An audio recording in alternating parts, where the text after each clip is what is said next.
We have some exciting news for you. We have several new opportunities for spiritual growth here at the church. Small groups and discussion groups, and ways to study the Word together, and ways to dive deeper into our faith. So I'm going to leave it to the folks who are going to share about their groups and how you can plug in. Some of them are on Wonderful Wednesday through Zoom. One of them is on Thursday night through Zoom. Another is later on Wednesday night. And then the last one is on Facebook in a group format. But all of them will be accessible to you. There are a few of them that require some book purchases, and we are happy to help you at the church if that's a need. The best way to do that is to order the book yourself through any of the resources. Our personal favorite is to go local and call the Blue Ridge bookstore, and they will have it for you very quickly. So please do participate and listen to these wonderful folks, and we expect to see you and join with you soon. The great 20th century theologian Karl Barth was once asked by one of his students to explain, if he could explain, the teachings that he did about God and Jesus Christ and the rest of the Christian faith in one sentence. And Dr. Barth thought about that, and then he said, "Jesus loves me, this I know, for the Bible tells me so." He'd probably spent 15 books expanding on all of that. At times in the church's history, the early church's history, hundreds of years before Dr. Barth was asked his question, the church was either asked or decided that there was a time when they needed to give a synopsis of what the basic Christian beliefs were. And in those times, the church produced what we know as creeds. There are several in the back of our Bible. They're sort of shorthand for who we are as followers of Jesus. When we look at those creeds or think about those creeds, the one most familiar to United Methodists is probably the Apostles' Creed. It's kind of shorthand for what we have as our basic beliefs. I'm Jim Cooper, and I want to invite you to spend 6 wonderful Wednesdays with me thinking about the Creed, the Apostles' Creed, and what's behind the lines we memorized either intentionally or simply by rote, probably many years ago for some of us. The course will be 6 weeks, and we're going to use Adam Hamilton's Creed, What Christians Believe and Why. You can get it from Cokesbury or from Amazon or from through the Blue Ridge bookstore if you wish here in town. I look forward to having you. Hello, I'm Donna Gaither, and I have not been as captured by any book I've read in the last several years as I was by Isabella Wilkerson's Cast, The Origins of Our Discontents. Now, it's a pretty big book, but she's a powerful writer and a Pulitzer Prize winner. And she has the ability to take impressive research and weave it together with powerful, moving human stories that makes history not only understandable, but makes it come alive. Her basic premise is that today in America and throughout our history, there has been a hidden system of caste, a rigid hierarchy of human ranking based on color. And then she compares that American caste system with those in India and in Nazi Germany during World War II.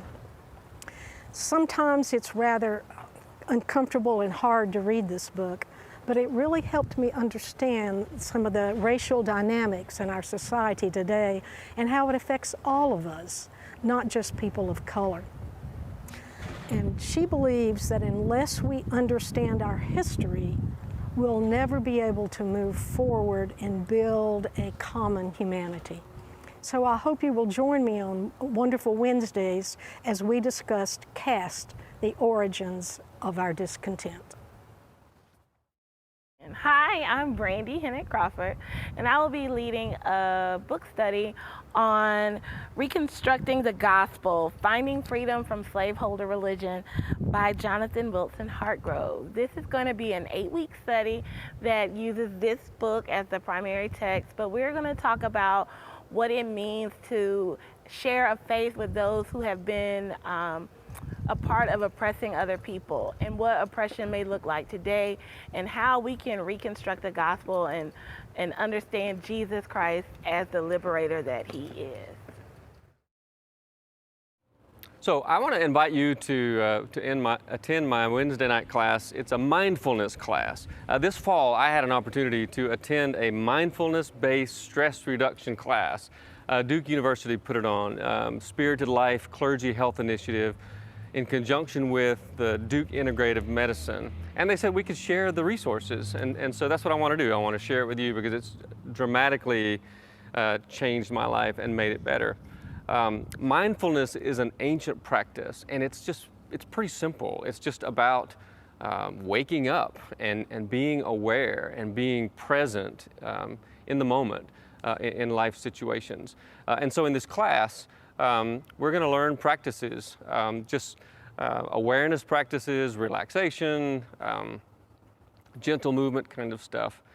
People who take this class, and myself included, report being able to their ability to relax is increased. They're able to really breathe deep and deal with stressful situations, be more present in the moment with just normal stuff like that buzzard that's flying overhead, or in a conversation with a family member or a friend. So anyway, it's really cool, and I hope that you'll join me. I've never taught it before, so that ought to be interesting too. So it starts February the 10th. It's on Zoom.